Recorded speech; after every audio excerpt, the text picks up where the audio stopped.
Welcome back again to Last Week I Watched. I'm Mark, and I watch movies and TV and review to help you decide if they're worth your time or not. So I'm really sorry I missed my regular upload schedule last week. I mysteriously got COVID, I don't know how, and it put me out of commission for about 2 weeks. So while this was going on, I did hear the sad news that Ray Liotta had suddenly passed, and I thought, well, I've got some binge time on my hands, so I decided to have a Liotta fest and watch a selection of his movies.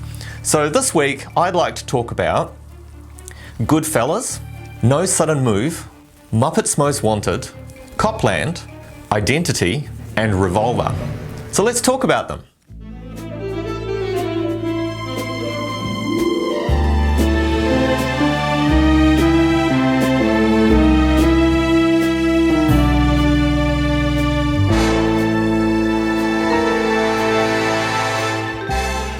First up is Goodfellas. It's a film from 1990. It stars Robert De Niro, Ray Liotta, and Joe Pesci. And I watched this on Apple. Now, this is the story of a real-life mobster. His name's Henry Hill, and he's played by Ray Liotta in this. And his life in the mob, with his partners Jimmy Conway, played by Robert De Niro, and Tommy DeVito, played by Joe Pesci. This is adapted from the Nicholas Pileggi book Wise Guy by Martin Scorsese, and it went on to win 45 assorted awards. It's regarded as one of the greatest mob movies of all times. And at 2.5 hours, it's certainly an epic story that covers Henry's desire to join the mob when he was a teen in the 50s, through to his eventual downfall in the 1980s. Ironically, victims of their own success with the Lufthansa heist, where they robbed the JFK airport for $5.875 million in cash and jewelry, paranoia that causes Jimmy to start whacking all the loose ends that connect him to the heist. As the mistrust grows, the mobsters start to turn on each other, and with increasing attention from law enforcement, it makes their business that much more difficult. To this day, only one person was ever charged, an airport worker who helped plan the robbery. The cast do a really great job on this, and in Ray Liotta's case, this film effectively launched his career, being relatively unknown before this came out. I think maybe he'd been only in sort of 2 movies, maybe, but he's perfect for the role, and he's just one of those faces that it looks dangerous, which is probably why he went on to a career in these kind of crime films. He does a really great job as the lead in the film. The story focuses largely on Henry and his relationship with his wife Karen, and his extended family of criminal associates. Robert De Niro and Joe Pesci also do a really great job as supporting characters, and Pesci especially comes across as a really volatile kind of guy. He's clearly got some small man issues or something going on. He's apt to make a joke 1 minute and then sort of explode into violence the next. He really deserved to win an Academy Award for Best Supporting Actor for this role, which he did, so that was good. If you used Goodfellas as a drinking game though, and took a drink every time Joe Pesci swore, you'd probably be wrecked after about 20 minutes into the film. This film held the record for most number of swear words for a number of years. I think it was eventually usurped by Wolf of Wall Street, another Scorsese film. I think it's a really great time capsule of the mob in America during the time period, and given that it's based on a true story, it's quite a fascinating look into the lives of these career criminals. They just didn't want to work, they wanted something, they just took it. They openly admit to living that kind of lifestyle. I do wonder whether the money and the nice things are ultimately worth the hassle though that Karen has to put up with. Karen was played by Lorraine Bracco, and she's really great in this also. They certainly seem to take up a lot of Henry's time with his extended family, and when Henry starts then running around with his mistresses and drugs, it really doesn't seem like Karen is having a very good time. It's amusing that Henry doesn't seem to understand why he's having a hard time with all the women in his life. I really can't see why. It's hard enough maintaining one without half a dozen of them on the go. Goodfellas, I think, is a must-watch if you haven't seen it before. It's definitely one of the highlights of Liotta's career. You should absolutely check it out. Okay, next up is No Sudden Move. It's from 2021. It stars Don Cheadle, Benicio del Toro, and Ray Liotta. And this was showing on Netflix. So this one's about a group of criminals. They're brought together under mysterious circumstances, and they have to work together to uncover what's really going on after their supposedly simple job goes really wrong. As they try to get to the bottom of what's actually going on, they discover a conspiracy that reaches into Detroit's automotive industry.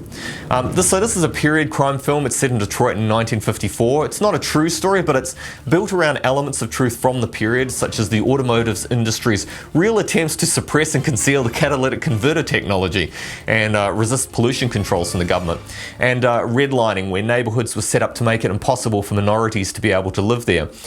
This systemic racism caused effects of poverty and reduced opportunities, which are still being felt by people of colour today in the US. And I think too, it's driven a lot of these people into crime because they're sort of desperate to do anything to make money to survive, and they're just not getting the opportunity as they should have. The film looks really great. It features an amazing cast again. There's also quite a few well-known actors such as John Hamm, David Harbour, Bill Duke and Brendan Fraser. And there's also an uncredited cameo from Matt Damon as Mr. Big. Ray Liotta once again does a great job as mob boss Frank Capelli.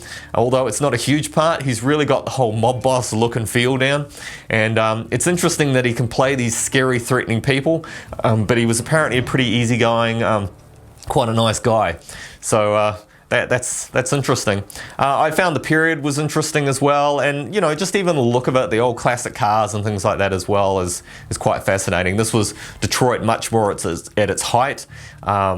Certainly once the automotive industry died over there, it pretty much killed the place, and you know, they've been having a hard time digging themselves out from under it ever since. So I found the movie really interesting. It's really fascinating. You should definitely check it out. Okay, something a bit different now. Next up is Muppets Most Wanted. It's from 2014. It stars Ricky Gervais, Tina Fey, Ty Burrell, and surprise, Ray Liotta. And this was showing on Disney+. So, while on a grand world tour, the Muppets find themselves caught up in a European jewel heist caper led by a Kermit lookalike called Constantine and his sidekick. This is probably the best of the new Muppet movies, I think. The story is great fun, there's lots of different locations, there's so many different Muppets, including many of the older favourites, and even some of the really more obscure ones as well. I certainly cheered when Bobby Benson's Baby Band came on. There's also some references to The Muppet Show, which is nice, and I really enjoyed the different Muppet Show openings as they open the show in different countries, such as the Mexican one that was quite funny, and Constantine having stage fright and sort of passing out in the signage and sort of hanging over till he falls on the stage. Was really good. As usual, the music and songs for the movie are great, and these ones I think had the older style feel down really well. They felt a lot like the original Muppet movie with Paul Williams songs. And also, like the other Muppet movies, there are cameos from famous faces again, and sometimes those aren't done well, but in this case they're really well done. They're not super gratuitous, they're quite well integrated into the film, and they're often just people in the background even, and that's good. It doesn't really shift the focus away from the Muppets too much. And surprisingly, that's where we'll find Ray Liotta this time. He's playing a prisoner in a Russian prison. He looks like he's having a great time singing and dancing in the prison review. It's such an unusual choice for an actor who's known for playing gangsters, but it's a lot of fun to see him dancing in the chorus line with Danny Trejo. I don't know if he was a fan of the Muppets, but if he was, I like him even more. I believe he also had a cameo in Muppets from Space, so maybe I'll have to rewatch that. Even though the heist element is sort of reminiscent of the Great Muppet Caper, this is a really great Muppet movie. I highly recommend checking this out if you're a fan of the Muppets, and I think your kiddies will definitely enjoy it as well. Okay, next up is Copland. It's from 1997. It stars Sylvester Stallone, Harvey Keitel and Ray Liotta, and I watched this one on Apple. So Freddie Heflin, played by Sylvester Stallone, he's the sheriff of a suburban New Jersey community. It's populated by New York City police officers, and he slowly discovers the town as a front for mob connections and corruption. This movie is a real surprising move from Stallone. I think he was coming off a string of perhaps not very good comedy films. And this isn't an action film, but it's more of a slow-burning drama about police corruption in a small town. And I think it really gives him a good opportunity to show that he can actually act. New York City cops, they've somehow exploited a loophole in department regulations by living outside of the city, which effectively shields them from internal affairs. Investigations and things like that. Stallone's Heflin, he's he's quite different from his usual thing. He's an overweight sheriff groupie. He wanted to be an NYC cop, but he couldn't after he went deaf in an accident, or partially deaf. Now he's inadvertently covering up the corruption of his supposed friends. It's quite a different role for Stallone. He does a really great job, and although I think he's quite dialed down as a personality, he's quite withdrawn and quiet. But even that's great. It's something different from him, and you know, I think he does a good way of portraying the struggle he's sort of going through, torn between sort of trying to be faithful to people that he's that, you know, he admires, I guess, and, you know, trying to do the right thing. He's a real still point alongside the rest of the cast, and I think it's quite good. It gives it some balance in the film. And yeah, I really do appreciate that he tried to do something different. Quite a lot was made out of him putting on 40 pounds, although I still think he looks pretty fit. He just looks sort of more solid. The rest of the cast are pretty good too, and they play dirty cops very well. Ray plays Figgis, who has a falling out with Donlin, the leader of the dirty cops, and eventually winds up turning on them. It's nice to see him in a role that isn't a mobster, even if he's still a corrupt cop. Although he engages in some real sketchy insurance fraud that kills his girlfriend, so that's probably not great. I don't know whether this loophole that they had is an actual thing or not, but it seems pretty dodgy if New York City cops have rules dictating where they can live and that they're somehow exempt from oversight if they can live outside of the city. It's an unusual plot element. Inevitably, the whole thing comes apart though as the story causes members of the group to start turning on each other, and it eventually results in their ultimate downfall. I actually really enjoyed the film. It's different. It's got a great cast. It's an interesting crime story, and it's quite a different spin, I think, with the police being the criminals in this case. There are some brief moments of action, but I can understand why people were probably confused when it came out, and because it wasn't the usual sort of Rambo-style action film they were expecting from Stallone. But hopefully it's become more appreciated over time. Anyway, check it out. Okay, next up is Identity. It's from 2003, stars John Cusack, Ray Liotta, and Amanda Peet, and it was showing on Netflix. So, stranded at a desolate Nevada hotel during a storm, 10 strangers become acquainted with each other when they realise that they're being killed off one by one. Now, I really don't want to spoil anything about this film, so I'm not going to. I think it's a pretty good film, and but once the central twist is revealed, it is hard to sort of put it back in the bottle. It's a bit like The Sixth Sense in that regard. You can re-watch it with a different perspective though, and start to pick up on the subtle clues that are laid throughout the story. It's very loosely based on And Then There Were None by Agatha Christie from 1939, although the twist is all its own thing. Again, this is another really great ensemble cast. They're all playing characters which have their own secrets, and as they start to die in the motel, they're trying to understand why a killer might be targeting them and who the killer could be. Ray plays a correctional officer who's escorting a prisoner. It's interesting that he seems to either play criminals or some kind of law enforcement, but he does a great job in this also, especially when his secret is revealed, and you have to sort of reassess who he is and whether he's a problem or not in the sort of overall picture of things. It's hard to comment on this film though and not spoil anything, and the twist in the story really amps up the third act and adds something special to what could be a predictable story, considering we've seen And Then There Were None's plot used or adapted a bunch of times now. It's a very good film though, and you should definitely check it out. I highly recommend it. Okay, finally is Revolver. It's from 2005. It stars Jason Statham, Ray Liotta, and Andre 3000. And it's on Netflix. So, gambler Jake Green, played by Jason Statham, he enters into a game of revenge against Dorothy Matcha, played by Ray Liotta, a man so scary that only he could pull off being called Dorothy. And there's potentially deadly consequences for messing around with this person. This is another Guy Ritchie gangster film, with Jake engaging in a long con against Matcha to get revenge for being imprisoned. The con aspects are interesting, as they often are, sort of the maneuverings, the psychological elements and things that are going on, but I have to admit this film gets pretty heavy and confusing once it starts injecting sort of psychological ideas, quantum mechanics concepts, and sort of spiritual elements. apparently Ritchie was heavily into mainlining Kabbalah at the time of writing this, so a lot of its ideas, symbols, and numerological reference, they make their way into the film. Basically, my interpretation is that Jake has lost his mind in solitary, because people generally go mad if they're left in solitary confinement for too long, and it's actually a form of cruelty, and we really shouldn't be doing it.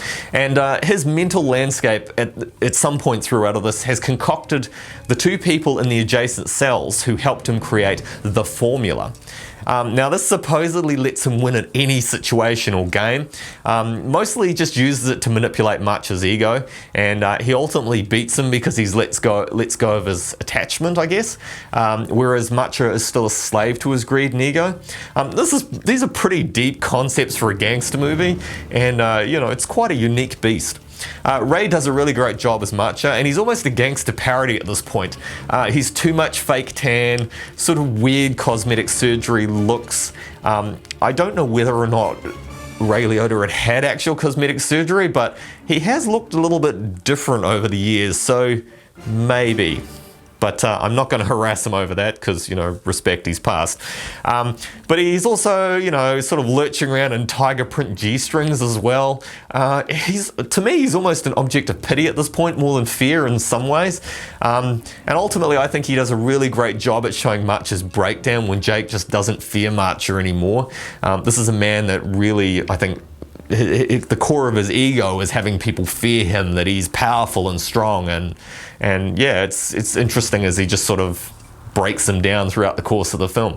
I enjoyed the movie. There is quite a lot of trying to understand what the hell is going on, and it is quite a complicated movie, which I think caused the critics to pan it. But for people that like to think about some of the deeper elements of the film, there's plenty to consider, rather than just having it all sort of spoon-fed and explained to you. I wouldn't say it's my favourite Ritchie crime movie. You do spend a lot of time sort of mentally engaged with it rather than just sort of enjoying it, I guess. But the actors, I think they do a really great job with what they've got, and I think you should definitely check it out, if only to witness Liotta possibly channeling where Henry Hill could have ended up in the future if he'd become the boss. Okay, so those are my suggestions for this week. I hope you enjoyed those. I hope that maybe you'll take a chance to examine some of the films across Ray Liotta's career. There are certainly plenty of other ones as well that I could have touched on, but these were certainly some of the better ones, I think. And they're definitely worth checking out. It's a real shame that he's unexpectedly passed.